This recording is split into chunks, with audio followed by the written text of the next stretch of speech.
trillion of US dollars sitting in offshore banks that companies can't bring back to the United States. They can't repatriate that money because of the taxes that are imposed on. Just bringing cash back to the United States, this is stupid. This is absolutely stupid. So I'm going to have fun back there.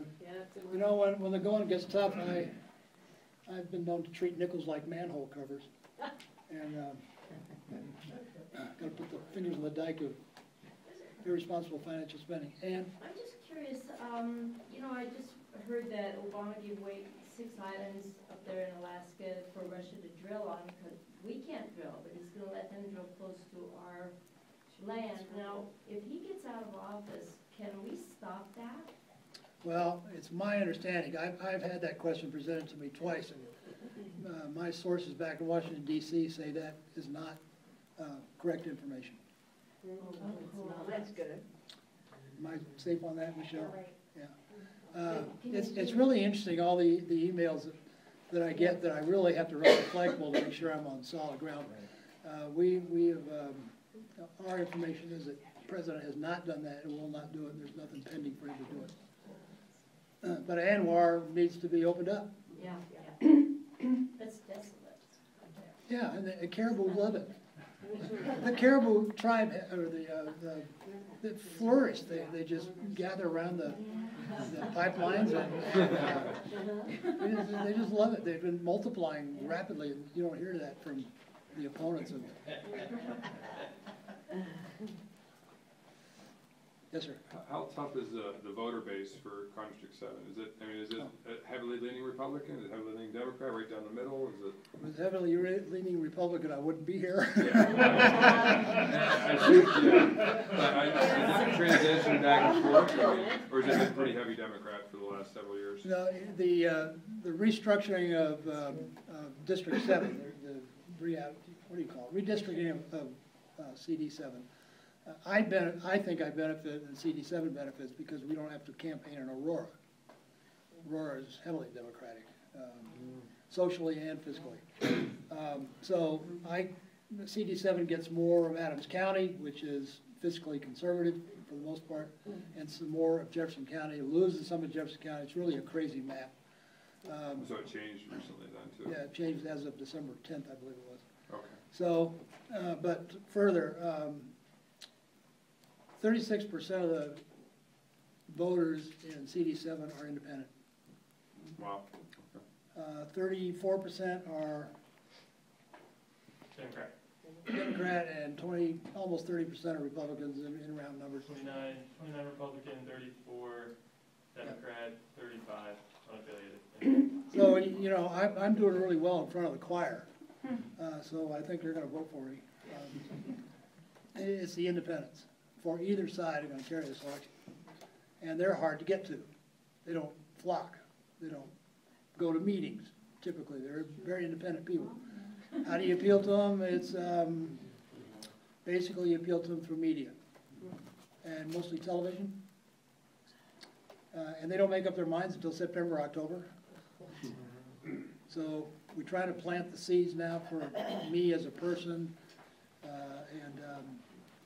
and then work towards a media blitz in the fall for the independents. So did that redistricting maybe make it a little bit more favorable for Republicans? We think we picked up 1.5 points. Yeah, we picked up 2 points. 2 points, okay. Yeah. So it did help. And they lost 3 points, so. Yeah. That's just part of, you know, what Joe was saying. It's going to be a tough race, and it's going to be, you know, everybody helping out. You know, everybody down to you guys, you know, block walking, combing, things like that. It's going to be so important. Yard signs. Yard signs. We have plenty of yard signs, so you guys, when you Anybody has a great big piece of property, want a big sign in front of it? Yeah. Sean is really a guru at knowing what the precincts are all about by household. Wow. And so we have a very good database of people we should call on, and probably people we shouldn't call on in the same neighborhoods. But Sean's the database availability for stuff is really phenomenal, and it's a little bit bordering on interfering with the private lives of people, because there's so much data out there. It's scary. There is. Just scary. John, I think it's important for everyone to think back that is Congressional District 7 has existed for just 10 years. But when we created it with redistricting 10 years ago, and it was actually drawn by the Coors, by a Democratic judge. The Democrats thought they were going to win that district, and they were pretty confident about that. Bob O'Prey was our candidate at the time, and he won, and by 121 votes, and held that for 2 years until he decided to run for governor in the ill-fated 2006, when things did not go well for Republicans. But my point is that we started off winning the seat in a very competitive race, and actually with redistricting, the district now looks better than it did before. The downside is that there is an incumbent in place, and so it's going to take a lot of work. There's going to be a lot of money involved, and but the only way for us to have any chance of turning things around, both with respect to the presidency, which is so crucial, and then also with respect to the Congress, is to get out there and work hard to see that the right thing happens. And we hear people say all the time that every election is the most important election of their lifetimes, but this one very well could be, because if we do not reverse course, the ship is going in a direction which is very precarious. And so we hope that everybody gets out there and takes it seriously and does everything they can and talks to their neighbors, especially the unaffiliated people that don't have their minds made up, and tell them to look at the literature, do a comparison, and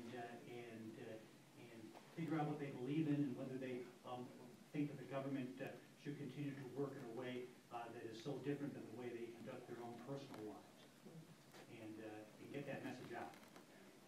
People ask me on my campaign, how's the campaign going, and I can smile in a lot of directions, and our contributions, personal contributions, we have more individual donors, I think, than last count than my opponent does, who relies on union PACs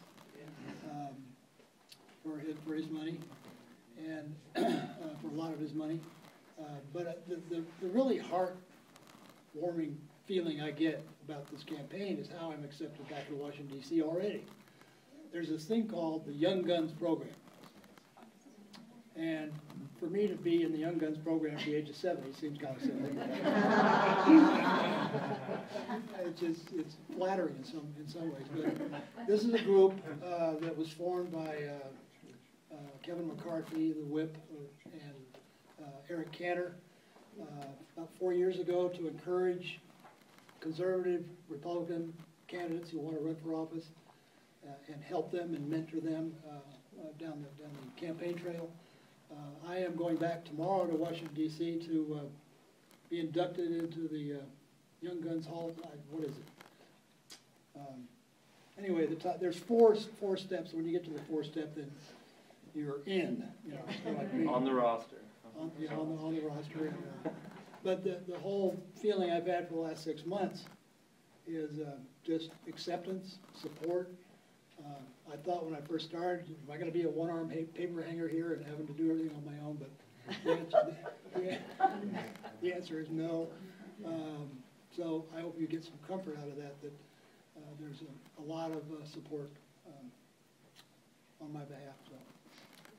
Yes, sir. Easy question. You guys have some envelopes and then sign up on the sheet? Yes. And what can Yes, you do? I was just going to mention that. Before we leave tonight, you know, so Steve mentioned, it's going to be every day now. Every day that we're doing something. We want to be on the phones. We want to be block walking. We want yard signs up, you know, just networking your own network in your neighborhood. You know, just contacting everybody we can possibly do. Even if it's putting on a bumper sticker. We want to get people in, helping every day. That's going to, you know, be the deciding factor. We've been we've been doing really well block walking.